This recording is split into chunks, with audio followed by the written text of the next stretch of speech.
Well, this is odd. That lady who was working on the sugarcane has now magically moved about 30 yards and just turned herself into a man. Not sure how that happened. Complete mystery. Something to do with pausing videos, maybe? No, surely not. Anyway, this is where I drove up to. Cars disappeared as well. Incredible. There's a bus stop there as well. I think that's a bus stop. If you see Paragem, Paragem, that indicates a bus stop. Unfortunately, they don't seem to have timetables there or anything like that. So you've no way of knowing actually when the last bus is, or how often the buses come by. So that could be problematical depending on your circumstances. This is a typical windy road. So it ends up there, and there's maybe there's a bit beyond that as well.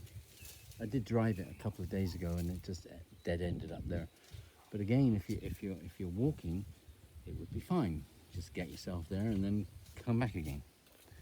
It's just that if you are walking, you know, you could take a bus up to some of these places and then walk down, which is fine. And some people, of course, are more comfortable walking up rather than down. So if you do walk up to one of these places and you intend taking the bus down, you have to find where the bus stop is and what time, certainly the last bus is, just in case. Worst comes to the worst, I think there are quite a few places to stay around, but unless they're hotels, I guess they're not allowed to advertise that. And the only thing you'll see from the outside is that little sign that says AL, Alojamento Local. And it does seem, if I was in that position where, you know, I was somewhere and I was looking for a place to stay, and, you know, I just didn't know where, I think the quickest way is just asking somebody or trying to ask somebody. And then you get to a place and then you just, you know, hope that there's space available. Take it from there. Worst comes to the worst, you know, if you've got gear with you, you can just, you know, just find a place to lay your head and off you go. Anyway, so I'm going back to a place where Feast and I were, and we went this way, and it was one of these places where there was an option. We had a choice of going left or straight on. We went left, and here's that junction. We went left, which is what I'm now on. So we came from over there. That dog again. Anyway, so last time we went that way. This time we're going to go this way. And you can see to the left there is a dry levada, and that it may not be because there hasn't been rain. It may just be that the water has been diverted and is going to where it's needed. Anyway, somebody tell me what those are. So there's something down there that looks like somebody's property. Anyway, so I'm heading sort of down there. Could be about 30 minutes, so just to warn you. Okay, that's off into somebody's house.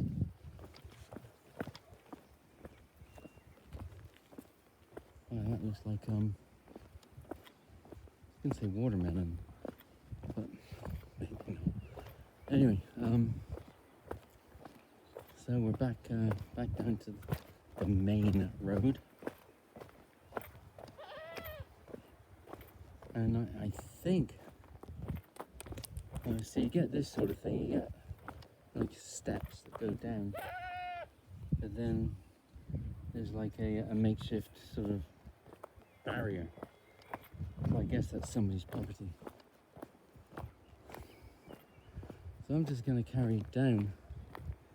And the sign, the Levada up Brazil was the Levada do Nova, which I guess just goes off into them Yar Hills.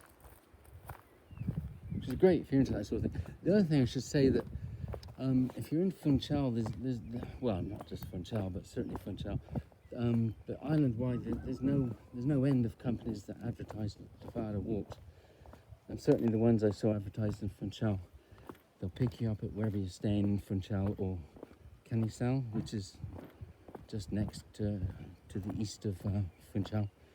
Then I guess they drive you to one end of the levada, and you're with a guide, and then you walk to the other end of the levada, and there's a vehicle there to take you back. And you see quite a few of them advertised. So I guess when you join one of those tours, you're not just with the people from your place, wherever you're staying. I guess they're driving around to different places to pick people up. Go from there. See, there's how do I get down there? There's a trail down there. How do I get there? Okay. Well, let's see. No, looks like somebody's house. Okay. Well, maybe there isn't a way of getting there. Officially from here, maybe, unless you trample through the undergrowth and everything. See, here's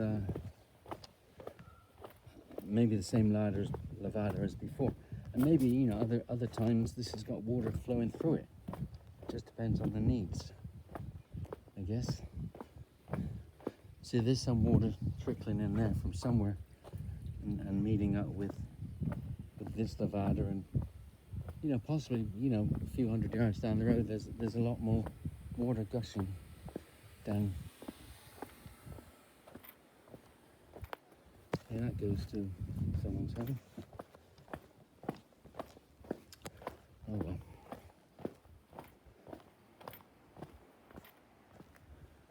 Yeah, I can't see any trails that way.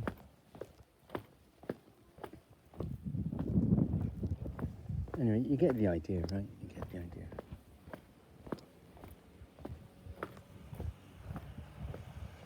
All right.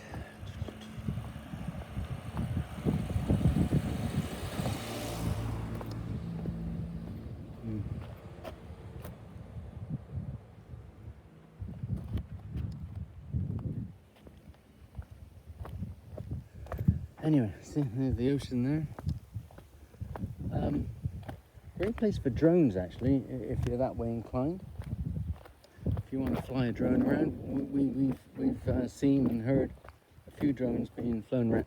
Not in the cities, of course, but certainly out in the hills back there, and the viewpoints. And can get a bit windy, you know, if depending on how strong the wind is and how strong your drone is.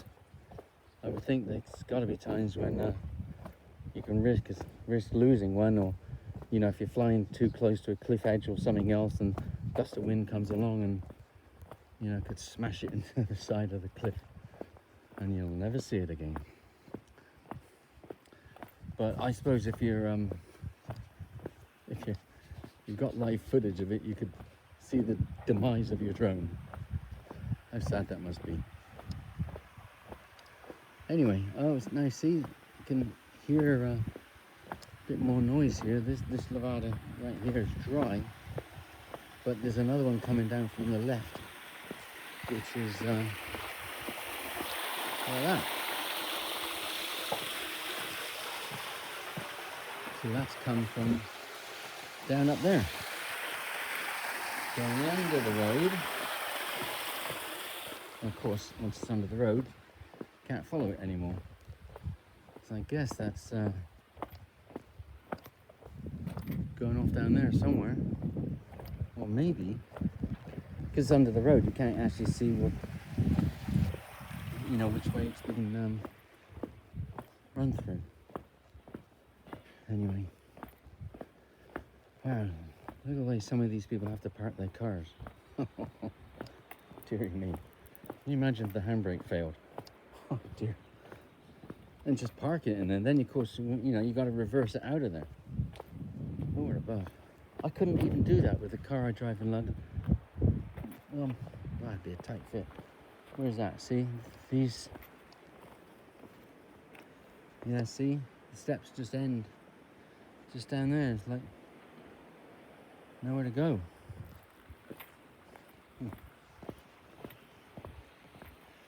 Anyway, yeah, I'd love to get to that trail. I don't mean the trail on the road itself, but it looked as though there was one, say, about a third of the way down.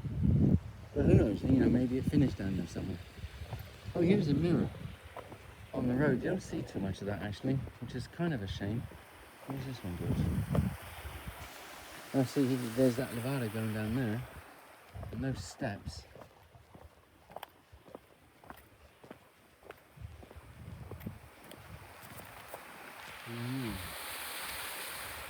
Oh, but that's the edge of the cliff there. See, maybe there is a way that, or maybe there was, and it's just been, you know, had got a lot more growth on it, and you know, you just can't make it out these days. Let's have a deco. See, yeah, there's that there. How'd you get to it? So it's just down there, right? There's all the... That may be the one that Feast and I were on before. I bet it was, you know, because there are two levadas around here, and that may be the other like trail for. I'm not sure really. I'm just sort of. I'm guessing really. You know, I'm just going to take those steps. A quick thing here. This road, see how narrow it gets? I'm just going to take those steps, see where they go. Why not? Well, why not? Hey, maybe I could fall off. But don't worry, I'm not that stupid. I have my moments, I must admit. Okay.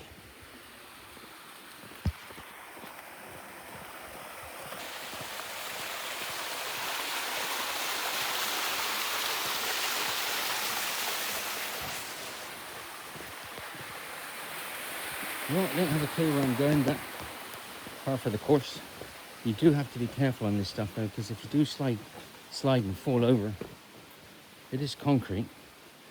I guess it's kind of okay falling backwards, but you really wouldn't want to fall forwards. So there's a handrail. Not always handrails, mind you. But nevertheless, you still have to be careful. And you know, if you're carrying like an iPad or something as I am now, you wouldn't want to break it. Okay, wow, this connects. Good news. Good news. Lovely jubbly. Okay, now I'm guessing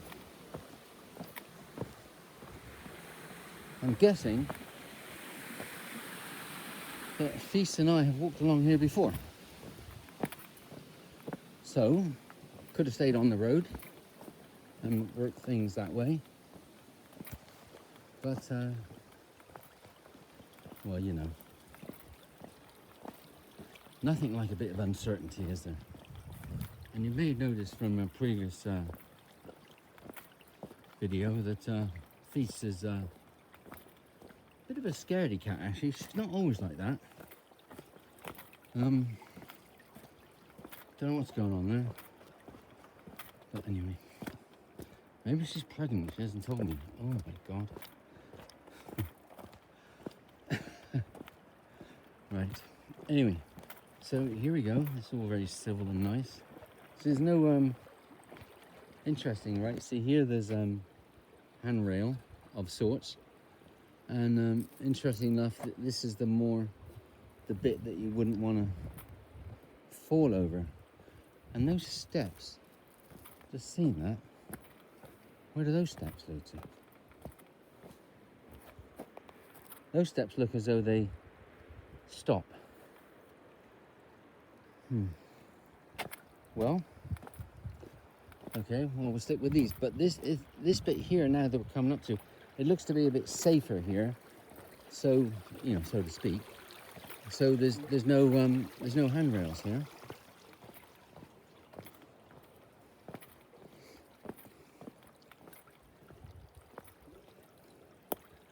Okay, now there's more handrails because, as you can see, it's not quite so safe here. I mean, I guess if you fell, you just... Whoops, here we go. Get out of the way here, people coming along.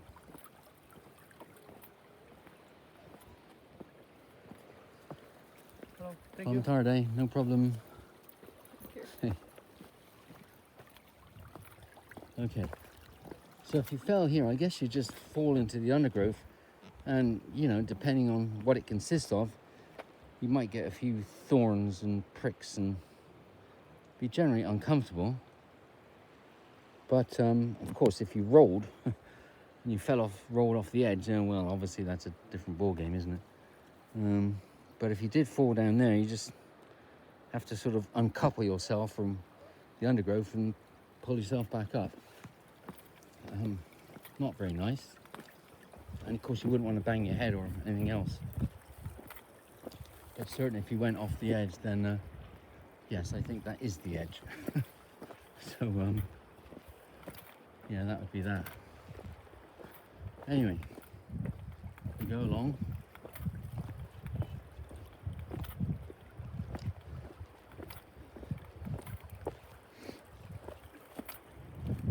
Picturesque, isn't it? Oh, that's that banana. Well, we're sure it's the banana processing. Are they factories? You don't actually make bananas, do you? I mean, nature makes them, but so I think what you do, I guess the people here, you know, they take the bananas down there on those bunches, those big bunches, and then down there they put little stickers on each individual banana saying made in Portugal or made in Madeira. And then pack them into boxes and put the boxes in trailers, and ultimately they end up on containers which go on ships, which ultimately end up in a supermarket or something like that somewhere. I'm guessing. So, you know, anytime you buy bananas from the store, or anything, apples, pears, strawberries, anything really, I mean, you never know how long ago it was picked. I mean, you know, whenever I buy stuff back home and it was, you know, from Colombia or Peru or South Africa or New Zealand or something, you know, I think, my, you know, when was this picked? See, here's the problem if you fall off the edge. You know, I just don't think you'd survive that unless you got really, really lucky. Anyway, okay, oh, yeah, see, we've been here, Feast and I have been here before. Okay, so I can pick up the video from before then. Okay, that's the dead end. How about that? Okay. Okay. See, here's the sign here, Mojino. Oh, there it is. That's the other levada. Okay, this is as far as we got before. There's this point. So, okay, well, let's have a quick look over here. This church, by the way.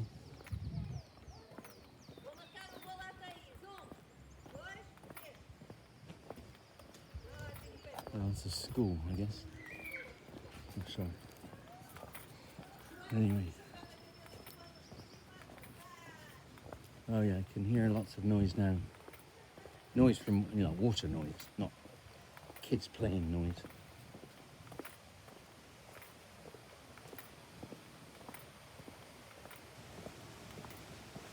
Okay.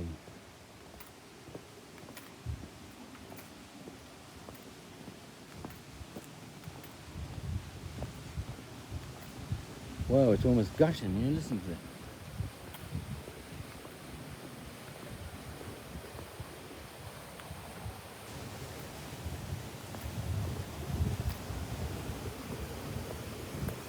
Wow, I guess it's in this